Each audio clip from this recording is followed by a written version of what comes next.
L'évangile de Matthieu accorde une importance particulière à la dimension de l'Église.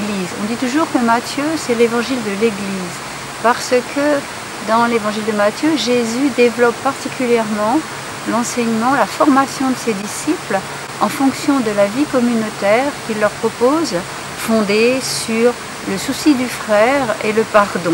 Donc ça, c'est une première dimension davantage accentuée par Matthieu.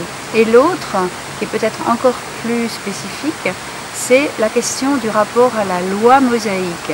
Dans la mesure où la communauté de Matthieu était certainement composée d'une majorité de chrétiens juifs ayant reconnu en Jésus le Messie promis par Dieu à Israël, et qui se posait la question du rapport à la loi et à la manière d'être fidèle à la loi de Moïse donnée par Dieu à Israël et à l'enseignement de Jésus qui vient proposer d'accomplir cette loi, non pas de l'abolir comme il dit, mais de l'accomplir en lui redonnant sa plénitude de sens pour pouvoir être vraiment fidèle à partir du double commandement de l'amour de Dieu et du prochain qui était déjà dans la loi, mais de recadrer l'ensemble de la loi par ce double commandement d'amour.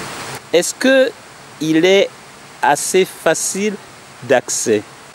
Ah oui, oui, il est autant facile d'accès que les autres, parce que c'est un récit qui témoigne de tout ce qu'a été l'aventure de Jésus en Galilée, à Jérusalem.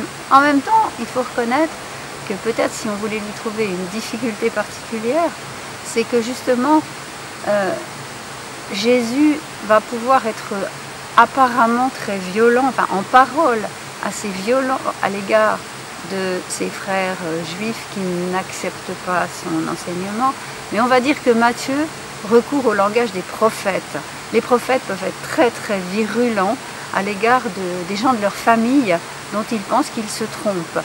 Alors voilà, et quelquefois si on se pose des questions sur pourquoi le Jésus de Matthieu est-il aussi violent quand il dit « Malheureux êtes-vous, scribes et pharisiens », etc.